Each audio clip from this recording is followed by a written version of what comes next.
Please help support the channel by visiting our Amazon store, affiliate link below. Am I the only one here that thinks it'd be interesting if Hollywood took like a year off? Right? Like a year off, like a semester abroad sort of thing, where they're just like, oh, hey, why don't we head on out to another country, find ourselves in the European Alps, or it's Swiss Alps, Swiss Alps, find ourselves on a trip, come back and tell good stories. That would be nice. That'd be a thing.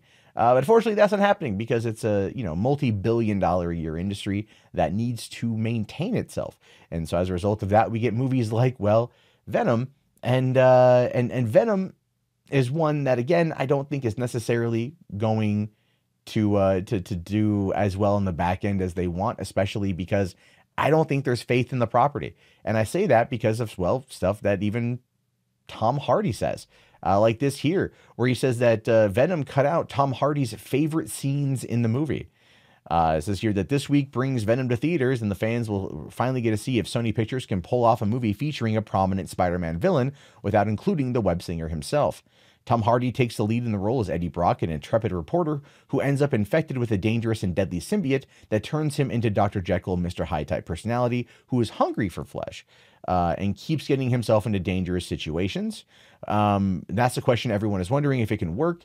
And so we're to believe Tom Hardy. The answer is no. In a recent interview, Tom Hardy was asked if his favorite scene, what his favorite scene in the film was, and he surprisingly answered, "There are scenes that aren't in the movie." And so he goes on to say here that, continuing his answer, Tom Hardy said, "There are like 30 to 40 minutes worth of scenes that aren't in the movie. All of them mad puppeteering scenes, dark comedy scenes. You know what I mean? They just never made it in." And then the reviewer here does go on to say that it's entirely possible that Tom Hardy could be joking. I don't think he's joking. I don't think Tom Hardy is joking at all in this regard. I think Tom Hardy is telling the truth. And he's kind of been covertly defending the PG-13 film. Not covertly, he did come out publicly and say, or covertly pushing for an R-rated one. Again, I covered both interpretations of that quote, where he says it can fulcrum into an R-rated film, or it can fulcrum into a kid's movie, which is a very odd thing if you think about it, because what it ultimately boils down to, at least in terms of like the ratings, is that they remove the blood. The blood will all pretty much be CG, so it's not hard to just control alt delete that shit, and maybe cut away some scenes where he's eating the heads off of people or snacking on body parts or whatever it is that Venom's going to do in that regard. Whereas I'm sure in the unrated cut that we are inevitably going to see,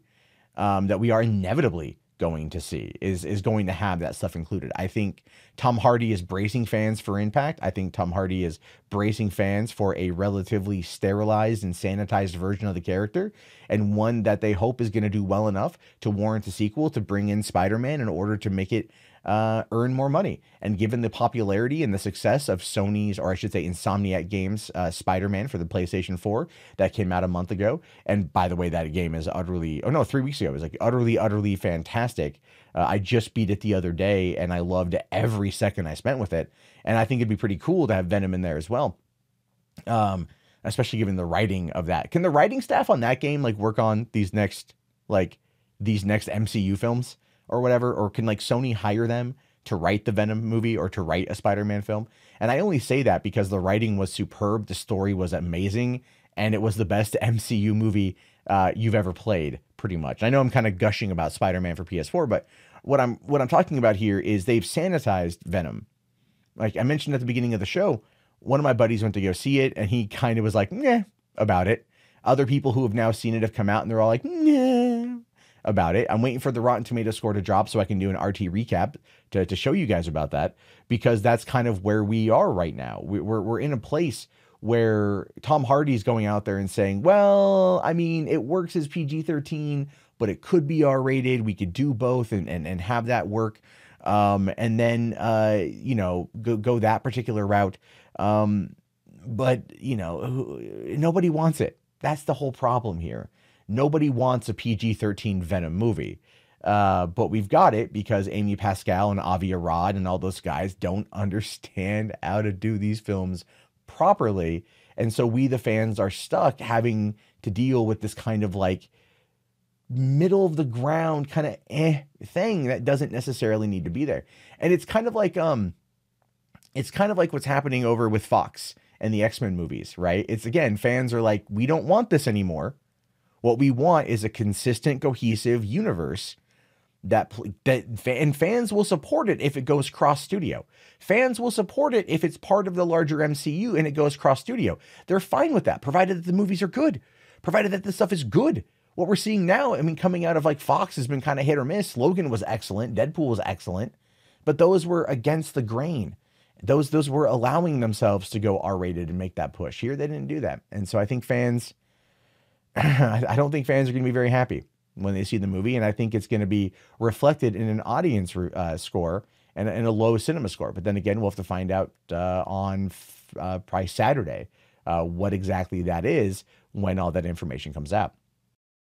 Hey, thanks for checking out this clip from $3 Theater. If you want to get the full audio version of the episode, you can find it anywhere podcasts are found.